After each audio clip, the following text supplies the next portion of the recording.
हो गया। Hello everyone, नमस्कार, प्रणाम, जय श्री राधे राधे। आप सभी को तहे दिल से स्वागत करते हैं लक्ष्यवेदी ऑनलाइन क्लासेस के प्लेटफॉर्म पर। आज के सेशन में हम लोग स्टार्ट करने जा रहे हैं the fundamental unit of life, जिसको आप लोग सेल बोलते हैं। और आज का ये सेशन बहुत ही ज़्यादा बेहतरीन होने वाला है। अगर आपको कुछ भी नहीं आता है फिर भी टेंशन लेने की कोई बात नहीं है, एकदम बेसिक से पढ़ाएंगे, ठीक है। और ये आपका लेक्चर नंबर 1 है, ठीक है। इसके फर्दर 4 लेक्चर और आएगा, यानी कि सेल को हम लोग लगभग 5 लेक्चर में कंप्लीट करेंगे, ठीक है। तो बिना टाइम वेस्ट किए शुरुआत करते हैं आज के सेशन को। चलिए,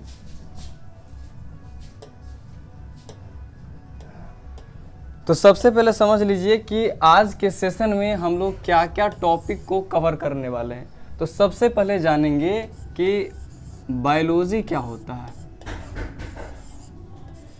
ठीक है।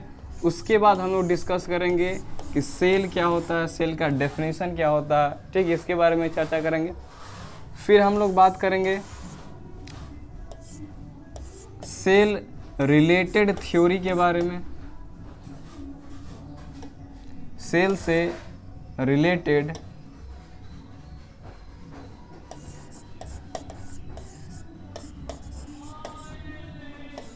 थ्योरी बोल लीजिए या फिर डिस्कवरी बोल लीजिए, उसके बारे में चर्चा करेंगे, ठीक है। फिर हम लोग टाइप ऑफ ऑर्गेनिज्म के बारे में पढ़ेंगे, types of organism.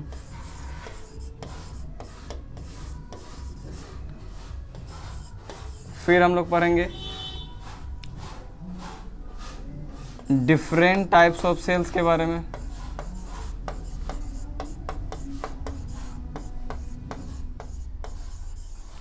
Different types of sales के बारे में पढ़ेंगे।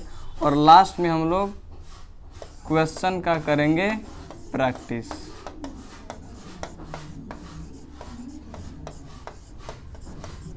ठीक है।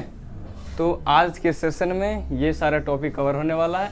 सबसे पहले समझेंगे बायोलॉजी क्या होता है, फिर सेल के बारे में समझेंगे, फिर सेल से रिलेटेड जो भी डिस्कवरी हुआ है उसके बारे में समझेंगे, सेल थ्योरी के बारे में समझेंगे, टाइप्स ऑफ ऑर्गेनिज्म समझेंगे और डिफरेंट टाइप्स ऑफ सेल के बारे में समझेंगे। और लास्ट में हम लोग इससे रिलेटेड जितने भी सवाल बन रहे होंगे सभी को हम लोग यहाँ पर डिस्कस करेंगे, ठीक है।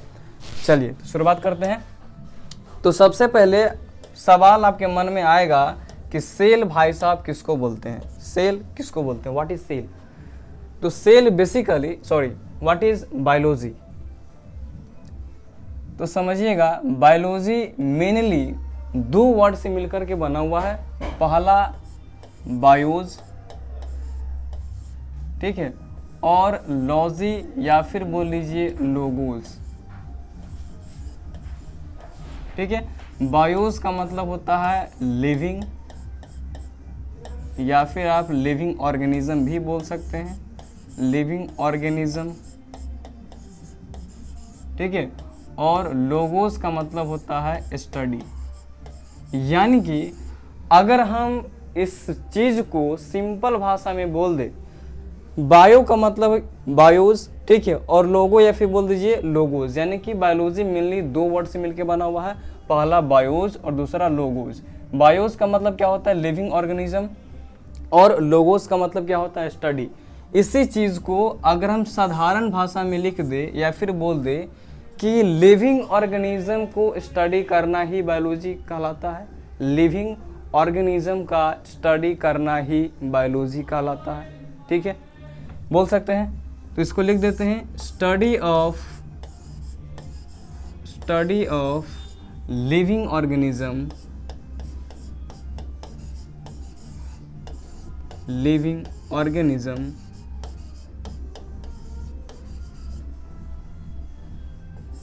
Called biology.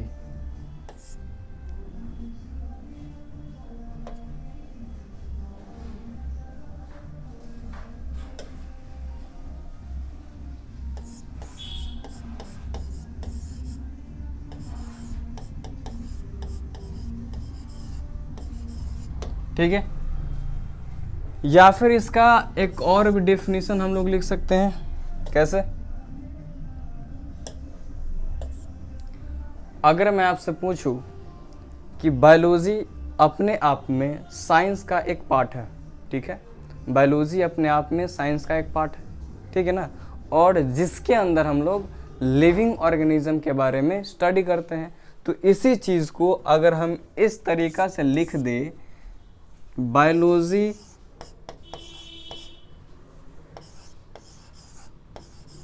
इज द, या फिर biology is a part of science in which we study about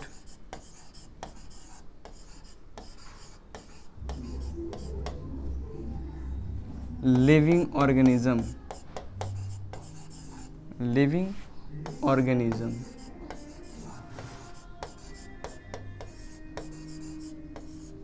ठीक है, कोई दिक्कत नहीं है।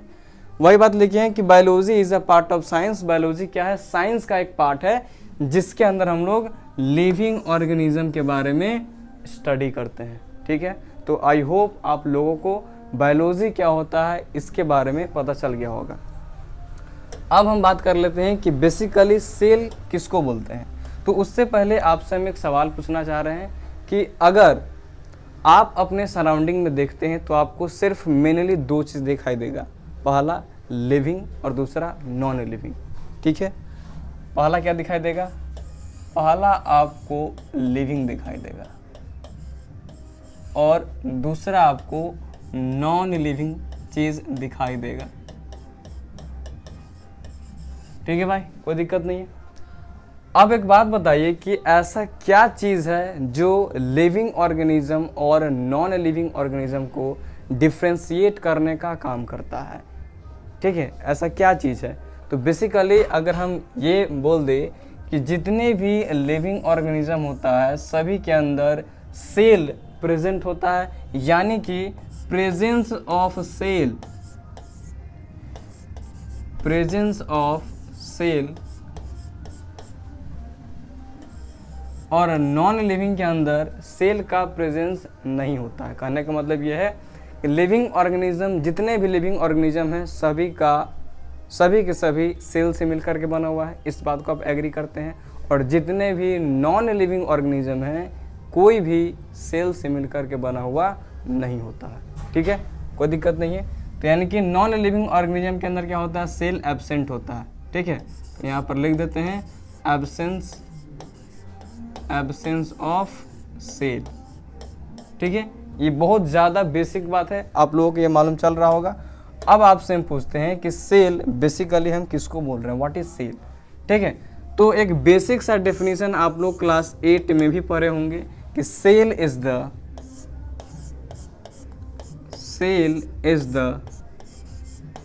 बेसिक या फिर fundamental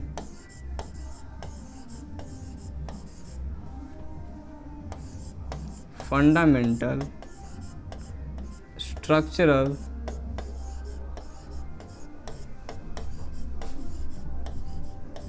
and functional unit of life.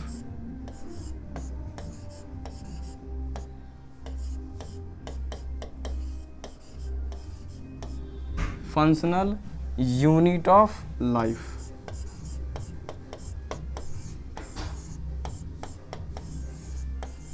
ठीक है। तो ये बेसिक सा डेफिनेशन है, आपको मालूम होना चाहिए कि cell is the basic fundamental structural और फंक्शनल यूनिट ऑफ लाइफ। ये सेल का डेफिनेशन बेसिक सा है, आप लोग क्लास 8 में भी पढ़े होंगे। अब हम इस सेल के डेफिनेशन को थोड़ा सा डेप्थ में जाकर के समझते हैं कि सेल को हम लोग बेसिकली फंडामेंटल स्ट्रक्चरल और फंक्शनल यूनिट ऑफ लाइफ क्यों बोलते हैं, इसके पीछे रीज़न क्या है, ठीक है। तो इसको समझने के लिए आपको एक टॉपिक समझना होगा जिसको हम बोलते हैं लेवल ऑफ ऑर्गेनाइजेशन, ठीक है। तो सबसे पहले आप समझ लीजिए कि लेवल ऑफ ऑर्गेनाइजेशन किसको बोलते हैं, तो इसको बड़े ही ध्यान से समझने का कोशिश कीजिएगा, ठीक है। अगर मैं आपसे बोलूँ कि इस बात को आप एग्री करते हैं कि सेल सबसे छोटी इकाई है जीवन का, या फिर इसको बोले कि cell is the basic unit, या फिर cell is the fundamental unit of life.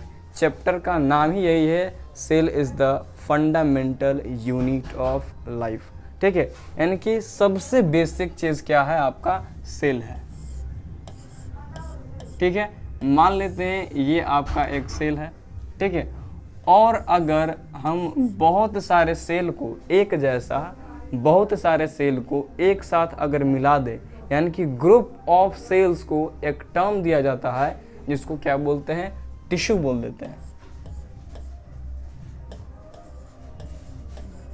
ठीक है, यहाँ पर क्या होता है, सेल एक से ज़्यादा यानी कि ग्रुप ऑफ सेल्स प्रेजेंट होता है।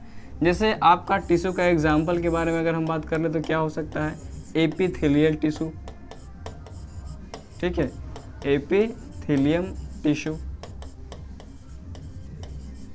और बताइए, कनेक्टिव टिश्यू, कनेक्टिव टिश्यू हो गया। ठीक है, कोई दिक्कत नहीं है। अभी आपको एपिथेलियम टिश्यू क्या होता है, कनेक्टिव टिश्यू क्या होता है, इसके बारे में कुछ भी समझ में नहीं आएगा। ठीक है, ये बात आपको पहले ही बता देते हैं।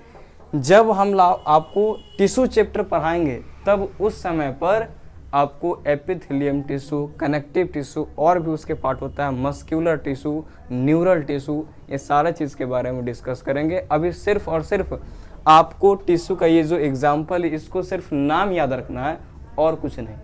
ठीक है, और बहुत सारे टिश्यू को अगर एक साथ मिलाए तब उसको हम क्या बोलते हैं, ऑर्गन बोलते हैं। ठीक है सर, ऑर्गन किसको बोलते हैं, ऑर्गन का कुछ एग्जाम्पल बताइए। ऑर्गन का एग्जाम्पल ले लो, जैसे आपका हार्ट हो गया, ठीक है, स्टोमक हो गया, ठीक है, उसके बाद सर लीवर आपका हो गया, ठीक है, ईसोफेगस हो गया,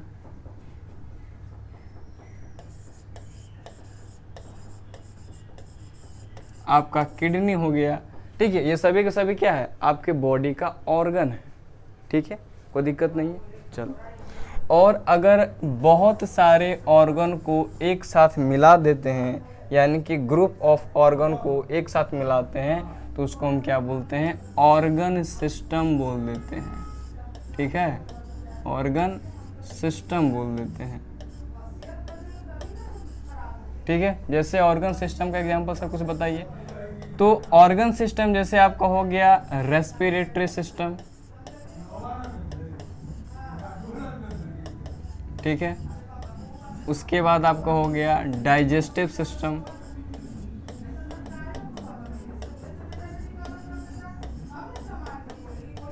ठीक है ना, कोई दिक्कत नहीं है।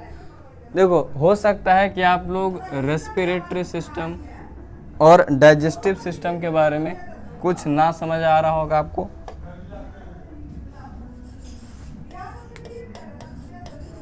ठीक है, रेस्पिरेटरी सिस्टम और डाइजेस्टिव सिस्टम के बारे में हो सकता है, ऐसा हम मान करके चल रहे हैं कि आपको कुछ भी मालूम ना पल्ले पड़ रहा होगा।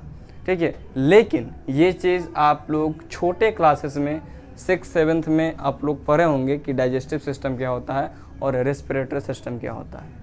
जैसे अगर हम बात करेंगे कि डाइजेशन प्रोसेस क्या होता है, तो सबसे पहले फूड को इनटेक करते हैं अपने माउथ में, फिर आपका ईसोफेगस में जाता है, ईसोफेगस के द्वारा स्टोमक में पहुंचता है, और स्टोमक के बाद स्मॉल इंटेस्टाइन में, फिर लार्ज इंटेस्टाइन में, और फिर एनस के द्वारा आपके बॉडी के बाहर हो जाता है। तो अभी जो भी चीज़ हम बताए हैं, जैसे माउथ हो गया, ईसोफेगस हो गया, स्टोमक हो गया, स्मॉल इंटेस्टाइन हो गया, लार्ज इंटेस्टाइन हो गया और एनस हो गया, ये सारा के सारा ऑर्गन है, और सभी ऑर्गन मिल करके एक ऑर्गन सिस्टम का निर्माण कर रहा है, एक ऑर्गन सिस्टम का फॉर्मेशन कर रहा है, जिसको हम क्या बोल रहे हैं, डाइजेस्टिव सिस्टम बोलते हैं। ठीक है, तो यहाँ तक बात क्लियर है कि सबसे छोटा चीज़ क्या है, सेल है, और सेल से मिलकर के टिश्यू का फॉर्मेशन हुआ है, और बहुत सारा टिश्यू मिलकर के ऑर्गन का फॉर्मेशन करता है, और बहुत सारा ऑर्गन मिलकर के ऑर्गन सिस्टम का फॉर्मेशन करता है, और बहुत सारा ऑर्गन सिस्टम मिल करके एक बॉडी का निर्माण करता है, एक बॉडी का फॉर्मेशन करता है। ठीक है, तो इसी चीज़ को हम क्या बोलते हैं, लेवल ऑफ ऑर्गेनाइजेशन बोलते हैं। ठीक है, तो अब इस बात को समझ में आ गया है, इसमें कोई दिक्कत नहीं है। चलो अब एक बात बताइए, सेल से मिलकर के टिश्यू का फॉर्मेशन हुआ। ठीक है सर, टिश्यू से मिलकर के ऑर्गन सिस्टम का, ऑर्गन का फॉर्मेशन हुआ है, और ऑर्गन से मिलकर के ऑर्गन सिस्टम बना है, और ऑर्गन सिस्टम से आपका बॉडी का फॉर्मेशन हुआ है। यहाँ तक बात क्लियर है? ठीक है, अगर मैं ये बोलूँ कि अगर सेल ना होगा तो टिश्यू का फॉर्मेशन नहीं होगा, और टिश्यू ना होगा तो ऑर्गन का फॉर्मेशन नहीं होगा, और ऑर्गन नहीं होगा तो ऑर्गन सिस्टम का नहीं होगा, और ऑर्गन सिस्टम नहीं होगा तो बॉडी का नहीं होगा। यानी कि बॉडी के अंदर बहुत सारे सेल्स प्रेजेंट होगा, बॉडी के अंदर बहुत सारे सेल्स प्रेजेंट होगा, क्योंकि सेल ही मिलकर के टिश्यू बना रहा है, और टिश्यू से क्या बन रहा है, ऑर्गन, ऑर्गन से ऑर्गन सिस्टम, और फिर बॉडी का फॉर्मेशन हो रहा है। तो इस चीज़ को अगर दूसरे शब्दों में कहा जाए तो बेसिकली एक बॉडी का स्ट्रक्चर तैयार करने में आपका सेल इम्पॉर्टेंट रोल निभा रहा है, इम्पॉर्टेंट रोल अदा कर रहा है एक बॉडी को, स्ट्रक्चर को तैयार करने में। इसीलिए सेल को स्ट्रक्चरल यूनिट ऑफ लाइफ बोलते हैं। और सेल से छोटा कोई भी चीज़, सेल से छोटा कोई भी चीज़ इंडिपेंडेंटली एग्जिस्ट नहीं करता है। ठीक है, इसीलिए सेल को हम लोग बेसिक या फिर फंडामेंटल यूनिट ऑफ लाइफ बोलते हैं। तो आई होप आप लोगों को स्ट्रक्चरल और फंडामेंटल या फिर basic unit of life cell को क्यों बोलते हैं, ये बात आप लोग बखूबी समझ गए होंगे। अब आपको समझाते हैं कि सेल को हम लोग फंक्शनल यूनिट ऑफ लाइफ क्यों बोलते हैं। ठीक है, तो एक बेसिक सा स्ट्रक्चर बनाते हैं सेल का। ये मान लीजिए आपका एक सेल है जिसके अंदर एक न्यूक्लियस है। ठीक है, मान के चलते हैं ये आपका एनिमल का सेल है। ठीक है, ये सेल मेम्ब्रेन है।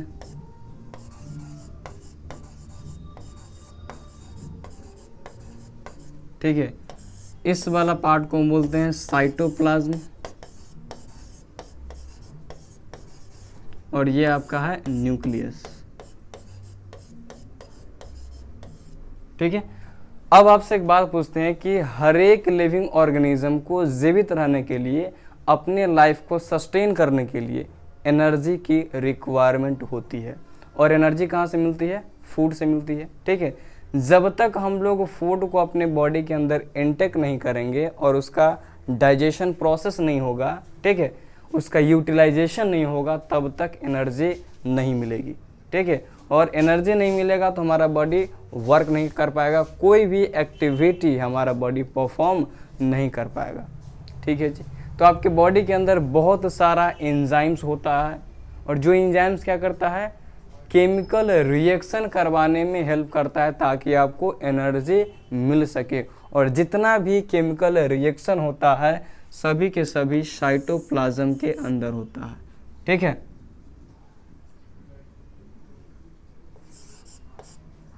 तो इस बात को लिख देते हैं।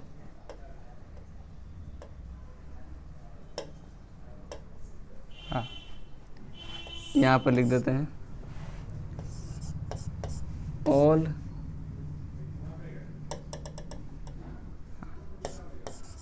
केमिकल रिएक्शन occurs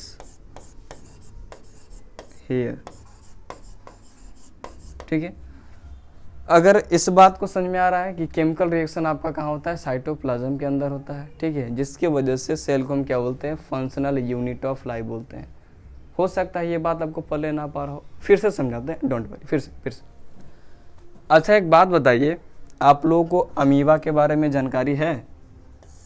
अमीबा के बारे में जानकारी है कि सर अमीबा जो होता है एक यूनिसेलुलर ऑर्गेनिज्म है। ठीक है, अमीबा क्या है, यूनिसेलुलर ऑर्गेनिज्म है, यूनिसेलुलर ऑर्गेनिज्म है।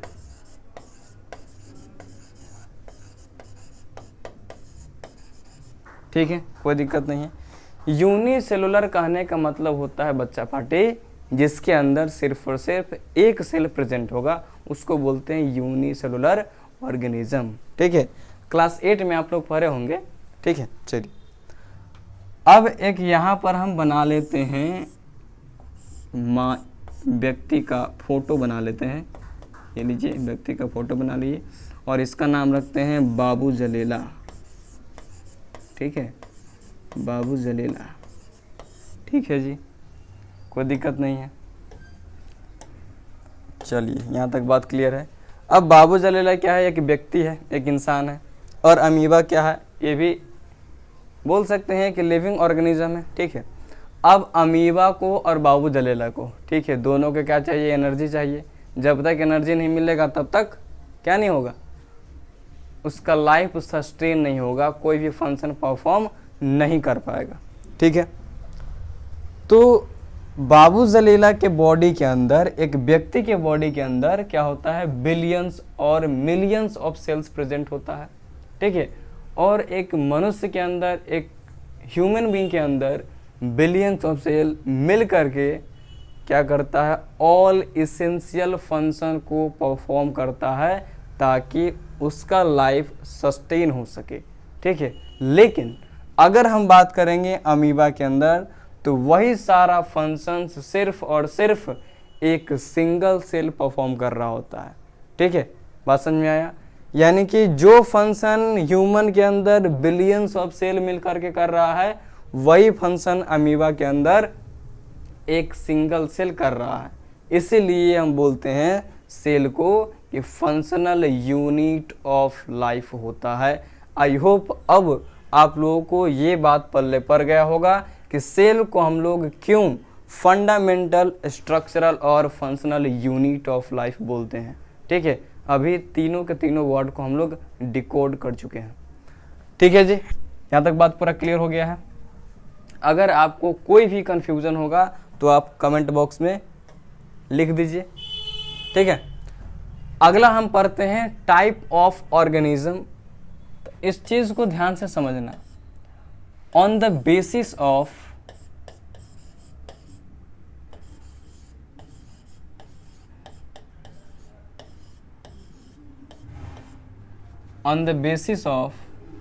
number of cells, on the basis of number of cells present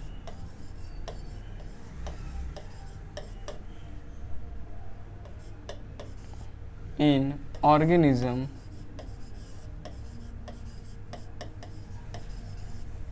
there are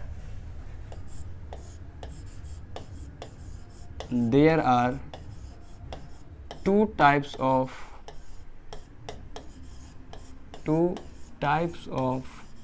organism.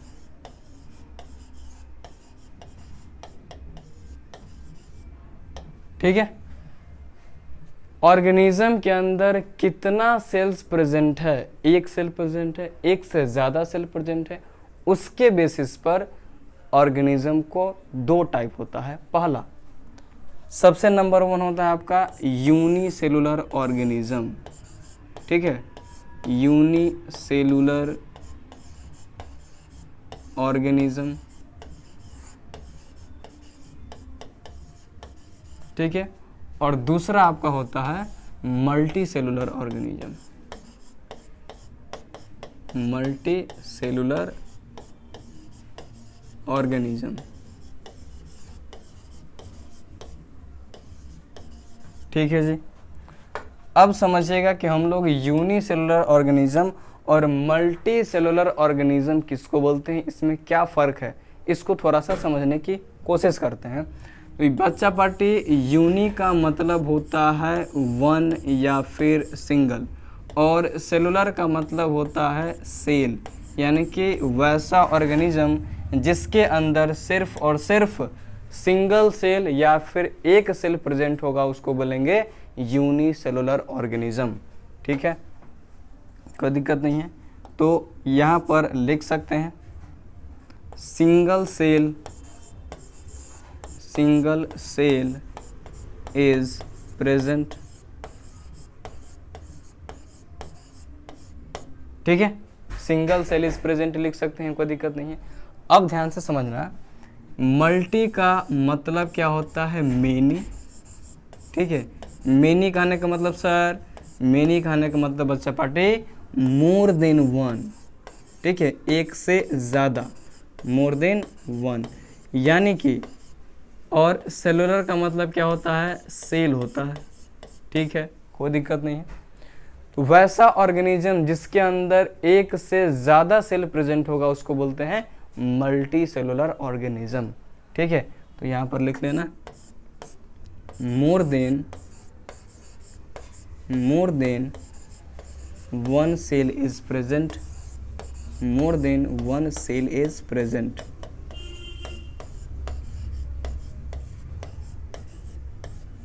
ठीक है, कोई दिक्कत नहीं है। सर इसका एग्जाम्पल बता देते तो मज़ा आ जाता है। चलो ठीक है, एग्जाम्पल भी बता देते हैं, कोई दिक्कत नहीं है। तो इसका एग्जाम्पल लिख लो, जैसे तुम्हारा हो गया बैक्टीरिया। ठीक है, बैक्टीरिया हो गया, तुम्हारा अमीबा हो गया, पैरामीशियम हो गया,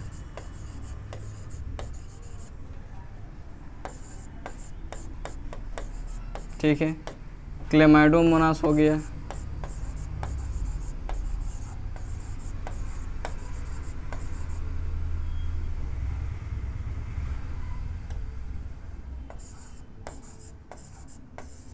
ये सभी के सभी क्या होता है, यूनिसेलुलर ऑर्गेनिज्म होता है। इन सभी के अंदर सिर्फ और सिर्फ एक सेल यानी कि सिंगल सेल प्रेजेंट होता है। और इसका एग्जाम्पल आप लिख लो, फंजाई, ठीक है, प्लांट्स एंड एनिमल्स।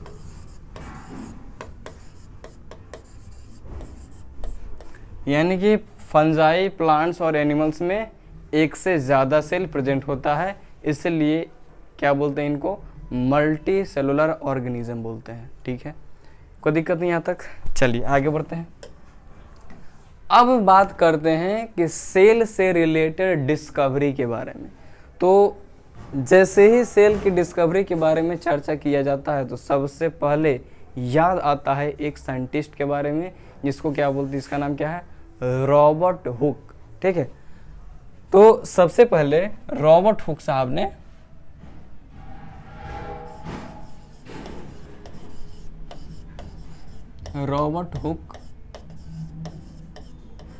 ठीक है 1665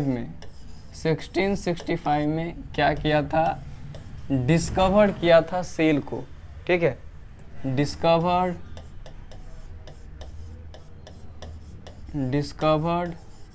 द सेल, और ये सेल कैसा था, डेड सेल था।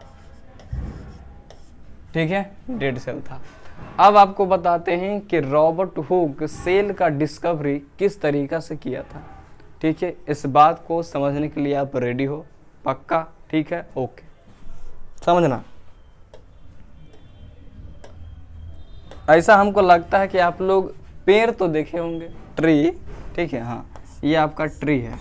ट्री का हम नीचे वाला भाग उठा लिए हैं सिर्फ क्योंकि ज़रूरत इसी का।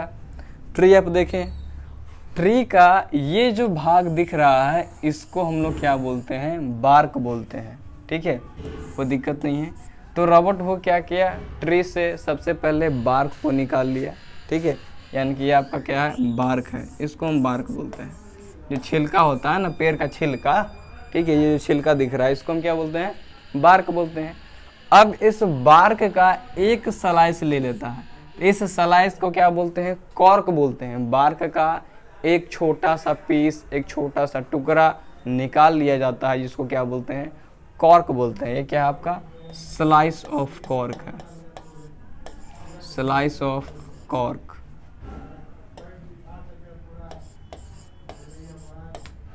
ठीक है, स्लाइस ऑफ कॉर्क है। अब इस स्लाइस ऑफ कॉर्क को सेल्फ डिजाइंड माइक्रोस्कोप के अंदर रख करके देखता है कौन, रॉबर्ट हुक। जब सेल्फ डिजाइंड माइक्रोस्कोप के अंदर रख करके देखता है तो उसको इस तरीका से हनीकॉम्ब लाइक स्ट्रक्चर देखने को मिलता है। ठीक है, बताते हैं आपको, इसको बना करके दिखाते हैं इस तरीका से बच्चा पार्टी, मधुमक्खी के छत्ता जैसा है। ठीक है,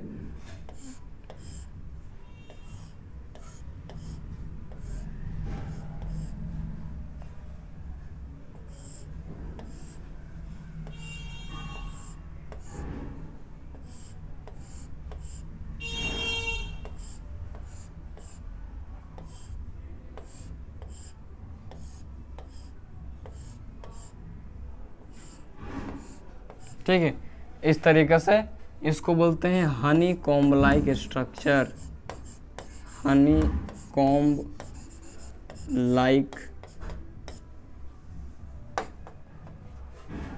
Honey comb like structure.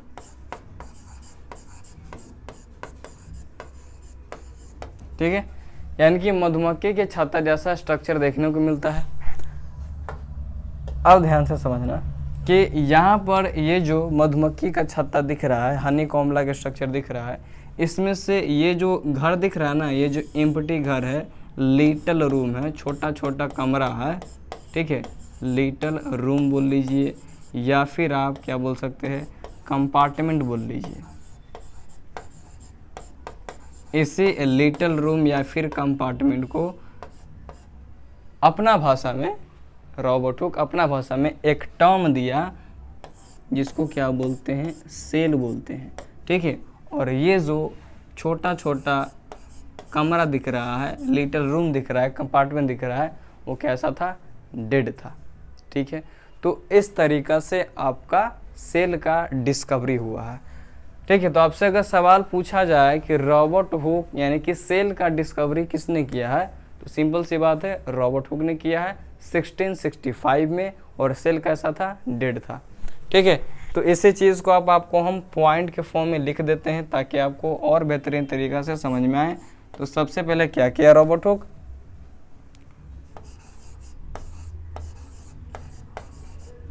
Robert Hooke took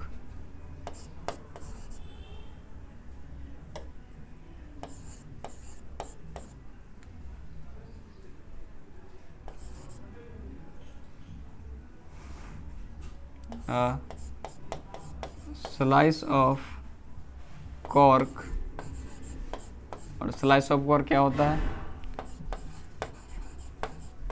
comes from bark of tree।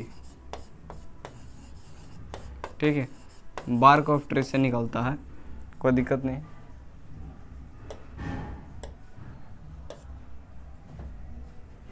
ठीक है, फिर सॉ इन सेल्फ डिजाइंड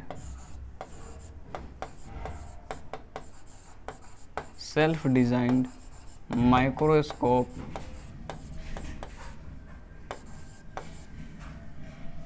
ठीक है, सेल्फ डिजाइंड माइक्रोस्कोप में रख करके देखा। ठीक है ना, देन अगला ही सॉ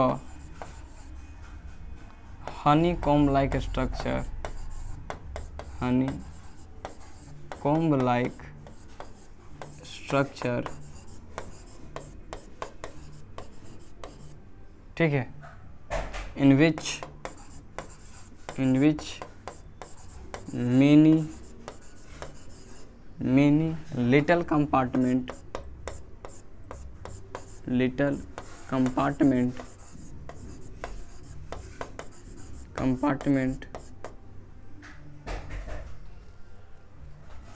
present।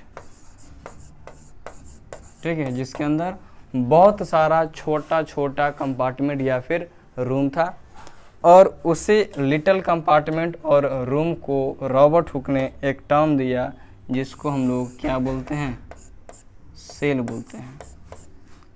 ठीक है, तो आई होप तुमको सेल किस तरीक़ा से डिस्कवर किया गया ये बखूबी तुमको समझ में आ गया होगा। आगे अब समझते हैं इसके आगे कि अब किस किस चीज़ का डिस्कवरी हुआ है सेल के अलावा है। तो अगला साइंटिस्ट का नाम है Anton von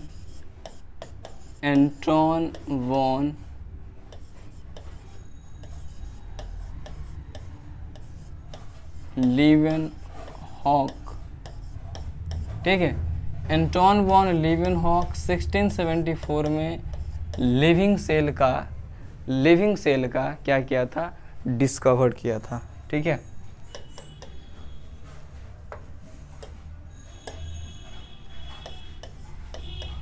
discovered living cell.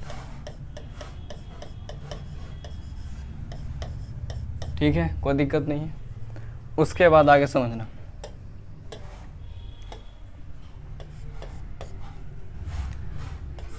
अगला साइंटिस्ट आपका है रॉबर्ट ब्राउन। ठीक है, रॉबर्ट ब्राउन बेसिकली 1831 में, ठीक है, 1831 में क्या किया था, 1831 में डिस्कवर्ड किया था न्यूक्लियस का, डिस्कवर्ड न्यूक्लियस। ठीक है, फिर अगला साइंटिस्ट आपका है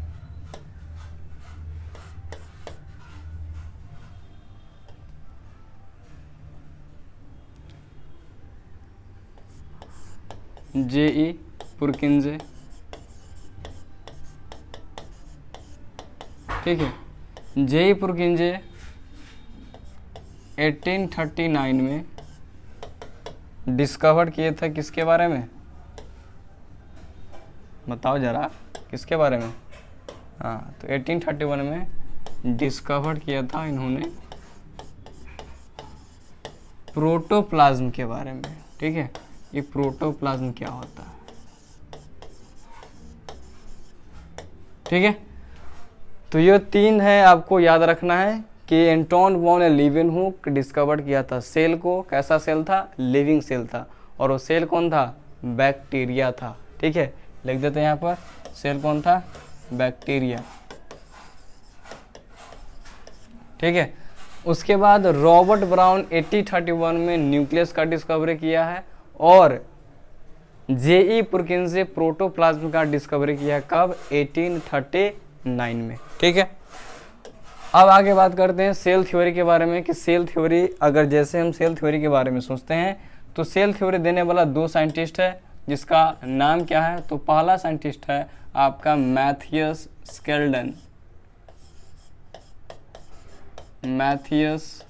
स्लाइडेन।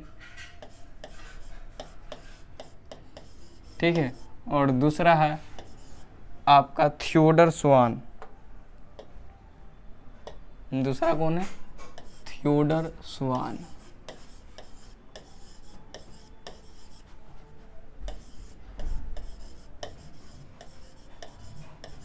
ठीक है, मैथियस स्लाइडेन जो था, मैथियस स्लाइडेन ये जर्मन का बॉटनिस्ट है। ठीक है, बॉटनिस्ट बच्चा पढ़े कि उसको बोलते हैं बॉटनिस्ट, उसको बोलते हैं जो प्लांट्स के बारे में स्टडी करता है, उसको क्या बोलते हैं, बॉटनिस्ट बोलते हैं। और थियोडर स्वान आपका क्या है, जर्मन जूलॉजिस्ट है। ठीक है, जूलॉजिस्ट बच्चा पढ़े कि उसको बोलते हैं जो एनिमल्स के बारे में स्टडी करता है, उसको क्या बोलते हैं, जूलॉजिस्ट बोलते हैं। और जो प्लांट के बारे में स्टडी करता है उसको बॉटनिस्ट बोलते हैं। ठीक है, तो मैथियस स्लाइडेन क्या किया, बहुत सारे प्लांट्स पे स्टडी किया। ठीक है, और स्टडी करने के बाद बताया, ठीक है, स्टडी मेनी प्लांट्स, बहुत सारे प्लांट्स पर स्टडी किया, और स्टडी करने के बाद ये बताया, क्या बताया, कि जितना भी प्लांट्स है, all plants are composed composed of cell. ठीक है, जितना प्लांट्स है सभी के सभी सेल से मिलकर के बना हुआ है, जो फर्दर जा कर के टिश्यू का फॉर्मेशन करता है। ठीक है, ये कौन बताया? मैथियस स्लाइडन ने। ठीक है, उसके बाद जर्मन बॉटनिस्ट जो थियोडर स्वान था, इन्होंने बहुत सारे प्लांट सेल पर स्टडी किया और साथ ही साथ एनिमल सेल पर भी स्टडी किया, क्योंकि ये जूलॉजिस्ट है तो एनिमल के बारे में स्टडी करेगा। ठीक है, कोई दिक्कत नहीं है। तो स्टडी मेनी एनिमल्स। ठीक है, बहुत सारे एनिमल्स के बारे में स्टडी करने के बाद इन्होंने बताया, क्या बताया? कि जितना भी एनिमल्स है सभी के बाहर सभी के सभी मिला हुआ है। All animals are composed of cell. ठीक है, यानी कि जितना एनिमल्स है सभी के सभी सेल से मिलकर के बना हुआ है। ये कौन बताया? थियोडर स्वान बताया। अच्छा, मैथियस स्लाइडेन कब ये चीज़ बताया था? तो 1839 में, 1839 में बताया था। और थियोडर स्वान मैथियस स्लाइडेन बताया था आपका 1838 में। ठीक है, और थियोडर स्वान 1839 में बताया था। ठीक है, कोई दिक्कत वाला बात नहीं है। अब ये दोनों मिल करके अपना एक हाइपोथेसिस देते हैं और सेल थ्योरी का फॉर्मेशन करता है। और उन सेल थ्योरी में क्या बताता है कि all plants and animals are composed of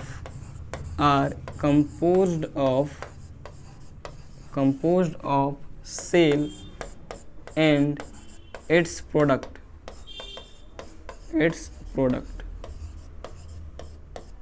ठीक है, ये जितना भी प्लांट्स है और एनिमल्स है सभी के सभी सेल और उसके प्रोडक्ट से मिलकर के बना हुआ है। लेकिन इनका सेल थ्योरी हो जाता है फेल। क्यों होता है?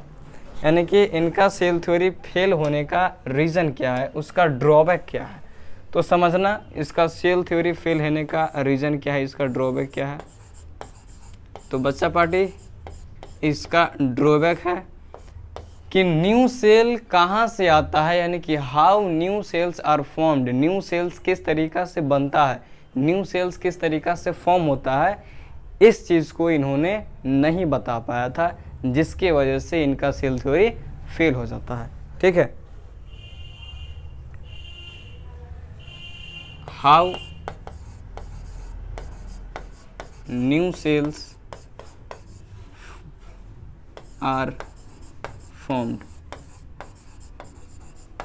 ठीक है, न्यू सेल्स किस तरीके से फॉर्म होता है इसके बारे में इन्होंने कोई जानकारी नहीं दिया, जिसके वजह से इनका सेल थ्योरी क्या हो जाता है, फेल हो जाता है। उसके बाद एक दूसरा साइंटिस्ट आते हैं और उन्होंने क्या करता है, इसी सेल थ्योरी के बारे में कुछ अपना राय विचार देते हैं, यानी कि सेल थ्योरी के थोड़ा सा सुधारने का काम करता है। और ये जो मेजर क्वेश्चन था कि किस तरीक़ा से न्यू सेल्स का फॉर्मेशन होता है, इसका जवाब इन्होंने दिया और सेल का एक फाइनल शेप प्रोवाइड किया। ठीक है, जिसका नाम है रुडोल्फ विर्चो।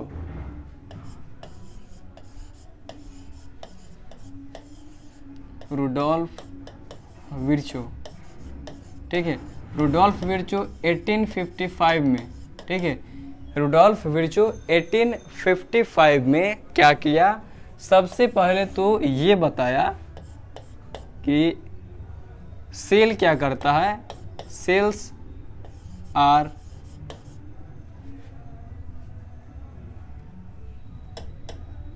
सेल्स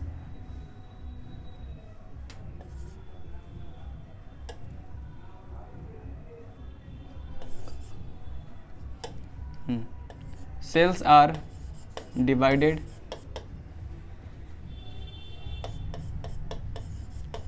ठीक है, सेल क्या करता है, डिवाइड करता है और डिवाइड करने के बाद डिवाइड करने के बाद न्यू सेल्स का फॉर्मेशन करता है। ठीक है, डिवाइड करने के बाद नया सेल का फॉर्मेशन करता है। ठीक है, कोई दिक्कत नहीं है। और बताया and form new cell. Cells are dividing लिख देते हैं तो ज़्यादा बेहतर रहेगा।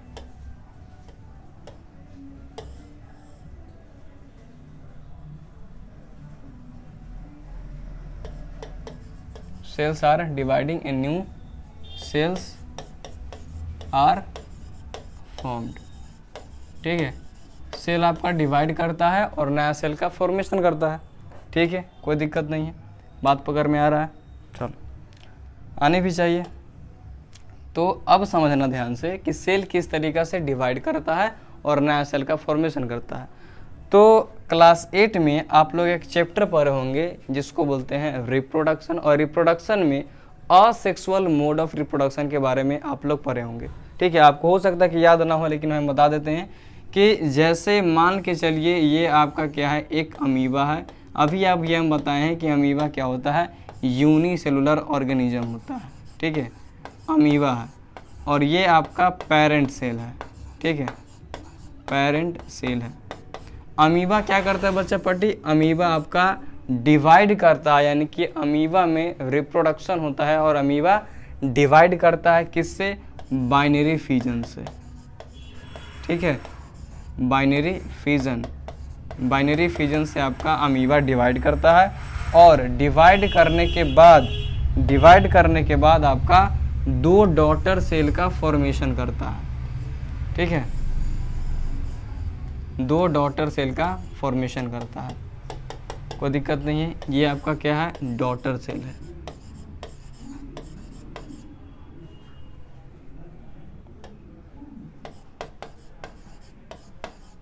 ठीक है, ये बात क्लियर है पूरा कि अमीबा क्या करता है, बाइनरी फिजन से डिवाइड करता है, डिवाइड करने के बाद 2 डॉटर सेल का फॉर्मेशन करता है। यहाँ तक पूरा बात क्लियर है। या फिर आप यूँ समझो, अब एक बात बताना कि अमीबा सबसे पहले क्या था, पेरेंट सेल था, और पेरेंट सेल से 2 न्यू सेल का फॉर्मेशन हुआ जिसको हम क्या बोल रहे हैं, डॉटर सेल बोल रहे हैं। ठीक है, तो यही बात रुडोल्फ विर्चो जी ने बताया था कि सेल क्या करता है, डिवाइड करता है, और डिवाइड करने के बाद नया सेल का फॉर्मेशन करता है। यानी कि उन्होंने ये बता रहा था कि न्यू सेल्स, नया सेल जो है, new sales arises from pre-existing cell,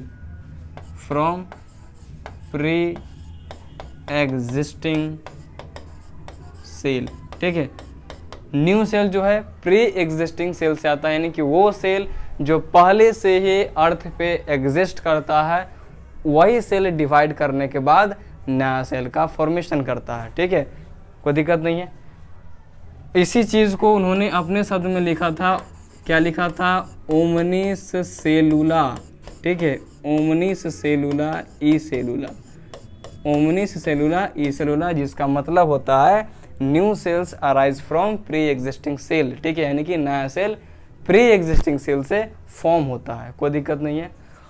और दूसरा चीज़ अपने सेल थ्योरी में ये क्या बताया था, उसी चीज़ को रिपीट किया था जो स्लाइडन और स्वान ने अपने सेल थ्योरी में बताया था। ठीक है, कि जितना भी ऑर्गेनिज्म है, ऑल ऑर्गेनिज्म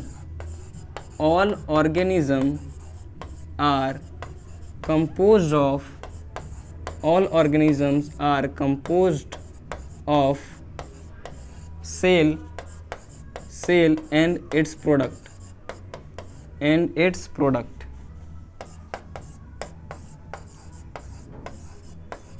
ठीक है, कि जितना भी सेल है सभी के सभी, या फिर जितना भी ऑर्गेनिज्म है सभी के सभी सेल और उसके प्रोडक्ट से मिलकर के बना हुआ है, कोई दिक्कत नहीं है। बात समझ में आ गया पूरा। यहाँ पर आपका सेल थ्योरी का टॉपिक होता है ख़त्म। अब हम लोग अगला टॉपिक पढ़ते हैं, डिफरेंट टाइप्स ऑफ सेल्स के बारे में समझने का कोशिश करते हैं। ठीक है, अलग अलग प्रकार का बच्चा पार्टी सेल होता है। जैसे यहाँ पर देखो लिखा हुआ है तुम्हारा स्मूथ मसल सेल। ठीक है, ये तुम्हारा क्या है, ब्लड सेल है, बोन सेल है, स्पर्म है, आपका फ्लैट सेल है, ओवम है, नर्व सेल है। ठीक है, ये अलग अलग प्रकार का क्या है, सेल है। इसमें से कुछ बातें आपको याद रखनी है। ठीक है, कुछ बातें आपको याद रखनी है। क्या क्या, कि अगर आपसे पूछे कि सबसे लार्जेस्ट, ठीक है, लार्जेस्ट आइसोलेटेड सेल कौन सा होता है, कौन सा होता है बच्चा पट्टी, तो लार्जेस्ट आइसोलेटेड सेल आपका होता है ऑस्ट्रिच एग, यानी कि ऑस्ट्रिच का अंडा। ठीक है, लार्जेस्ट आइसोलेटेड सेल होता है। अगर आपसे कोई पूछेगा कि लॉन्गेस्ट सेल कौन सा होता है, ठीक है, लॉन्गेस्ट सेल कौन सा होता है, तो लॉन्गेस्ट सेल आपके बॉडी में कौन सा होता है, नर्व सेल। ठीक है जी, लॉन्गेस्ट सेल नर्व सेल को बोलते हैं। अगला, अगर आपसे कोई पूछ दे कि बताइए सबसे स्मॉलेस्ट सेल कौन सा होता है, तो सबसे स्मॉलेस्ट सेल आपका होता है माइकोप्लाज्मा। ठीक है, माइकोप्लाज्मा, जिसका साइज 0.3 माइक्रोमीटर होता है।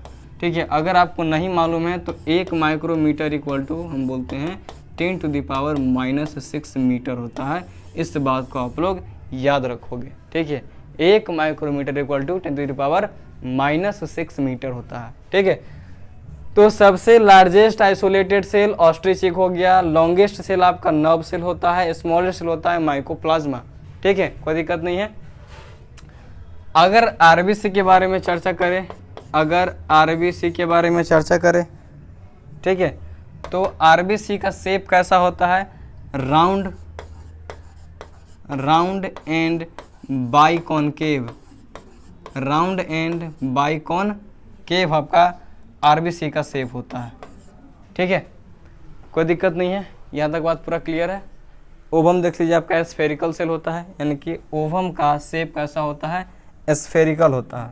ठीक है, दिख रहा है पूरा कि इसका शेप कैसा होता है, स्फेरिकल होता है, या फिर आप राउंड बोल सकते हैं। ठीक है, नर्व सेल आपका ब्रांच्ड होता है।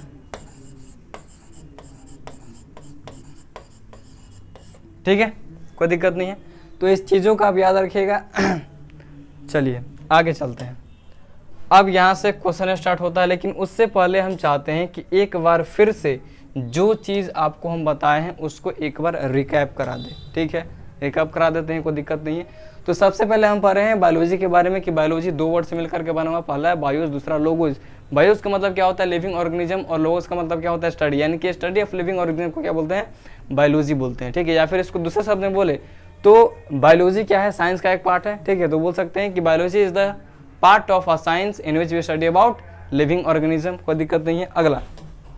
अगला हम बात करते हैं सेल के बारे में कि सेल किसको बोलते हैं, तो बेसिक्स आर डेफिनेशन ले, cell is the basic fundamental structure और फंक्शनल यूनिट ऑफ लाइफ को हम क्या बोलते हैं, सेल बोलते हैं। ठीक है, उसके बाद हमने पढ़ा लेवल ऑफ ऑर्गेनाइजेशन के बारे में कि सबसे पहले सेल सबसे बेसिक यूनिट क्या है, सेल है, और सेल से मिलकर के टिश्यू का फॉर्मेशन होता है, टिश्यू से मिलकर के ऑर्गन का फॉर्मेशन होता है, ऑर्गन से मिलकर के ऑर्गन सिस्टम, और फिर जाकर के बॉडी का फॉर्मेशन होता है। ठीक है, ये हमने पढ़ा। फिर हम पढ़े टाइप्स ऑफ ऑर्गेनिज्म के बारे में कि किस ऑर्गेनिज्म के बारे में कितना सेल्स प्रेजेंट है। ठीक है, उसके बेसिस पर ऑर्गेनिज्म 2 टाइप का होता है, यूनिसेलुलर ऑर्गेनिज्म और मल्टी सेलुलर ऑर्गेनिज्म। ठीक है, जिसके अंदर सिर्फ और सिर्फ एक सेल प्रेजेंट होगा उसको बोलेंगे यूनिसेलुलर ऑर्गेनिज्म, और जिसके अंदर एक से ज़्यादा सेल प्रेजेंट होगा उसको बोलेंगे मल्टी सेलुलर ऑर्गेनिज्म। जैसे एग्जाम्पल में आपका क्या हो गया, यूनिसेलुलर ऑर्गेनिज्म के एग्जाम्पल में बैक्टीरिया, अमीबा, पैरामीशियम और क्लेमाइडोमोनास हो गया, और मल्टी सेलुलर का फंजाई, प्लांट्स और एनिमल्स। फिर हम समझ रहे हैं कि किस तरीका से सेल का डिस्कवरी हुआ। तो सेल का डिस्कवरी कौन किया था, रॉबर्ट हुक ने 1665 में। ठीक है, सबसे पहले पेड़ का एक बार्क लिया, ठीक है, यानी कि पेड़ का छिलका लिया, उसको लेकर के उसका एक टुकड़ा बनाया जिसको बोलते हैं स्लाइस ऑफ कॉर्क। उस स्लाइस ऑफ कॉर्क को सेल्फ डिजाइंड माइक्रोस्कोप के अंदर रखा, तो उसको हनी कॉम्ब लाइक स्ट्रक्चर दिखाई दिया, जिसके अंदर बहुत सारे छोटा छोटा रूम्स या फिर कंपार्टमेंट था।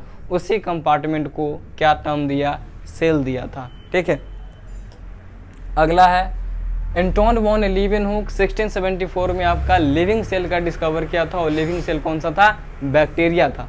ठीक है। फिर रॉबर्ट ब्राउन 1831 में न्यूक्लियस का डिस्कवर किया था, और जेई पुरकिंसे 1839 में प्रोटोप्लाज्म का डिस्कवर किया था। आगे हम बात करते हैं सेल थ्योरी के बारे में। जैसे ही सेल थ्योरी का नाम लेते हैं तो दो साइंटिस्ट का नाम आता है, मैथियस स्लाइडेन और थियोडर स्वान। मैथियस स्लाइडेन क्या था? जर्मन बॉटनिस्ट इसको बोलते हैं, जो प्लांट के बारे में स्टडी करता है।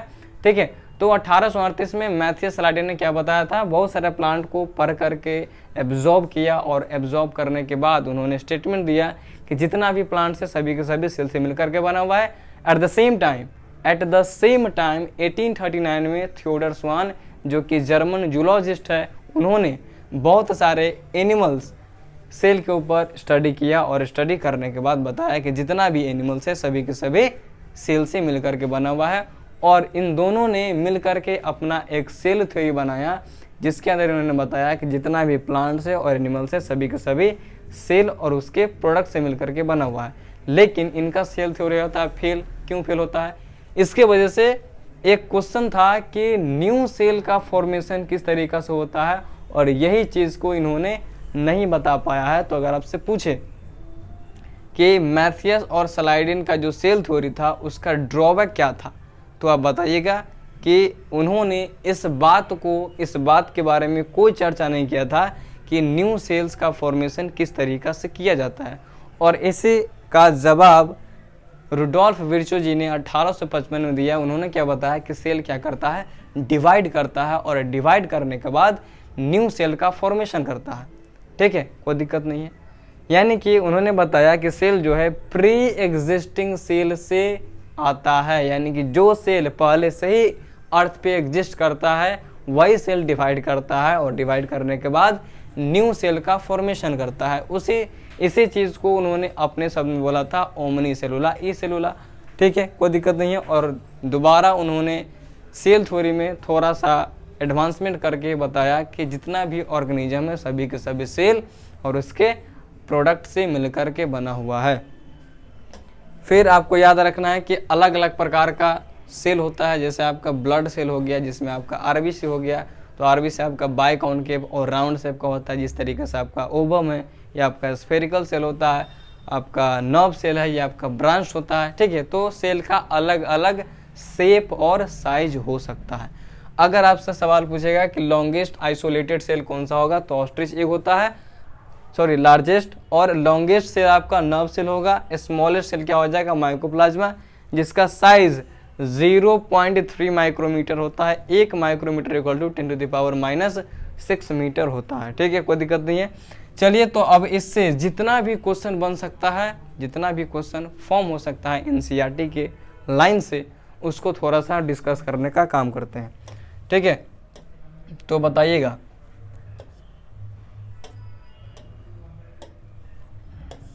सबसे पहला हु डिस्कवर्ड सेल। अगर आपको सवाल ये आता है हु डिस्कवर्ड सेल, यहाँ पर ये चीज़ मेंशन नहीं है कि डेड सेल के बारे में चर्चा कर रहा है या फिर लिविंग सेल के बारे में चर्चा कर रहा है, तो इस केस में हम लोग रॉबर्ट हुक ही जवाब देंगे। ठीक है, इस केस में रॉबर्ट हुक ही जवाब देंगे, जहाँ पर ये नहीं पता चल रहा हो कि किस सेल के बारे में चर्चा कर रहा हो। अगर ये हमसे पूछेगा कि लिविंग सेल का डिस्कवर कौन किया था, तो एंटोन वॉन लीवेनहॉक ने। ठीक है, लेकिन अगर डायरेक्ट पूछ ले कि सेल का डिस्कवरी किसने किया है, तो हम क्या जवाब देंगे? रॉबर्ट हुक देंगे। ठीक है, अगला सवाल देख लीजिए। Who discovered the nucleus. Nucleus का डिस्कवर कौन किया था? अभी बताया थोड़ा देर पहले, रॉबर्ट ब्राउन। ठीक है, न्यूक्लियस का डिस्कवर्ड रॉबर्ट ब्राउन ने किया था। उसके बाद यूनिसेलुलर ऑर्गेनिज्म इज या आर, इनमें से यूनिसेलुलर ऑर्गेनिज्म कौन सा है? पहला आपका है मैंगो ट्री। मैंगो ट्री को हम क्या बोल सकते हैं बच्चा पार्टी? प्लांट्स बोल सकते हैं। और आपको मालूम है कि प्लांट्स जो है मल्टी सेलुलर ऑर्गेनिज्म है, इसके अंदर एक से ज़्यादा सेल प्रेजेंट होता है। ठीक है, ये आपका मल्टी सेलुलर ऑर्गेनिज्म है। ठीक है, काव भी क्या है? आपका एक एनिमल्स है। ठीक है, और एनिमल्स भी आपका क्या होता है? मल्टी सेलुलर ऑर्गेनिज्म होता है।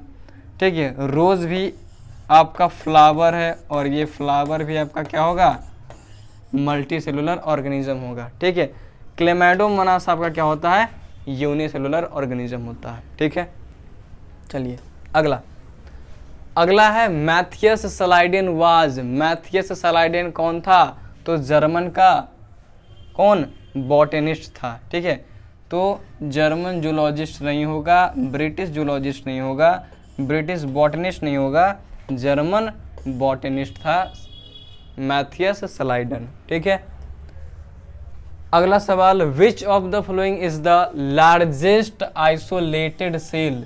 लार्जेस्ट आइसोलेटेड सेल क्या होता है, अभी अभी थोड़ा सा पहले बताए हैं कि लार्जेस्ट आइसोलेटेड सेल किसको बोलते हैं, ऑस्ट्रिच एगो को बोलते हैं। ठीक है, तो आरबीसी नहीं होगा, नर्व सेल आपका क्या होता है, नर्व सेल आपका लॉन्गेस्ट होता है। ठीक है, ये आपका लॉन्गेस्ट सेल होता है।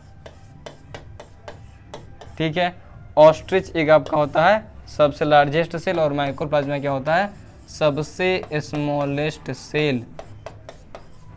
ठीक है, आगे, what is the meaning of omni cellula e cellula. Omni cellula e cellula का क्या मीनिंग है, इसका क्या मतलब होता है। ठीक है, cell is the basic unit of life, नहीं, बिल्कुल गलत है। All plants are composed of cell, ये भी बिल्कुल गलत है। Living things are composed of cell, ये भी बिल्कुल गलत है। All cells arise from pre existing cell, yes, इसी चीज को रुडोल्फ विर्चो जी ने अपने शब्द में बोला था, ओमनी सेलुला ई सेलुला। ठीक है, तो आपका उत्तर क्या हो जाएगा, ऑप्शन नंबर डी। अगला सवाल, omni cellula e cellula stated by. Omni cellula e cellula किसने बताया था, रुडोल्फ विर्चो जी ने। ठीक है, कोई दिक्कत नहीं है। चलो अगला सवाल, in which year did Theodor Schwann observe different types of cell in various animal tissue. ठीक है, किस ईयर थियोडर स्वान जी ने अलग अलग प्रकार के सेल्स के या फिर एनिमल टिश्यू के बारे में क्या किया था, स्टडी किया था। ठीक है, तो क्या हो जाएगा, 1839 में किया था, 1838 में नहीं किया था, 1831 में भी नहीं, 1855 में भी नहीं। आपका आंसर क्या हो जाएगा, ए नंबर, 1839 में किया था। ठीक है, अगला सवाल है, theory proposed by Schleiden and Schwann however did not explain. आपसे पूछा क्या जा रहा है कि स्लाइडन और स्वान जो सेल थ्योरी दिया था उसका बेसिकली ड्रॉबैक क्या था, क्या चीज़ उन्होंने एक्सप्लेन नहीं कर पाया था। ठीक है, तो आपका ऑप्शन है हाउ डीएनए रेप्लिकेशन अकर, से बिल्कुल गलत है, इसके बारे में कोई चर्चा नहीं हुई थी। How new sales were formed, ये बिल्कुल करेक्ट है कि न्यू सेल किस तरीके से फॉर्म हुआ था, इसी चीज़ के बारे में स्लाइडियन और स्वान जी ने नहीं बता पाया था। ठीक है, जिसके वजह से उनका सेल थ्योरी फेल हो जाता है। ठीक है, body of animals is composed of cell, इसके बारे में भी नहीं बताया। ठीक है, बॉडी ऑफ प्लांट्स, ठीक है, हाँ इसके बारे में उन्होंने बताया था लेकिन इसके बारे में नहीं बताया था। चलो आगे, विच of the following is not a multi cellular organism. इसमें से मल्टी सेलुलर ऑर्गेनिज्म कौन सा नहीं है।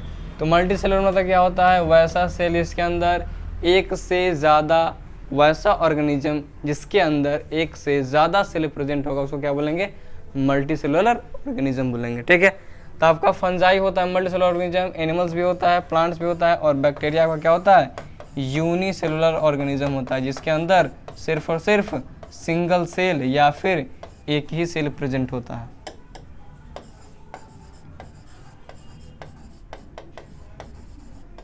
ठीक है, तो आपका उत्तर क्या हो जाएगा, डी नंबर, कोई दिक्कत नहीं है। चलिए, तो बहुत बहुत धन्यवाद आप लोगों का कि आप लोग बहुत ही प्यार से इस लेक्चर को देखे। ठीक है, और जो भी नोट्स अपने हाथ से हमने यहाँ पर लिखा है और आगे आने वाला लेक्चर्स में भी सारी की सारी स्लाइड इसी तरीक़े से ब्लैंक लाएंगे, खाली लाएंगे और पूरा के पूरा नोट्स यहीं पर लिखाएंगे। ठीक है, और आपको भी मेरे साथ साथ नोट्स को लिखना है। ठीक है, और क्वेश्चन को भी समझने का कोशिश करना है, क्वेश्चन को भी बनाना है। अगर आपके स्क्रीन पर हम क्वेश्चन देते हैं तो सबसे पहले वीडियो को पॉज करना है और पॉज करने के बाद सबसे पहले खुद उस क्वेश्चन को सॉल्व करके देखना है, उसके बाद आप फिर जा कर के आंसर क्लिक करेंगे। ठीक है, चलिए तब मिलते हैं अगले क्लास में, तब तक के लिए जय श्री राधे राधे।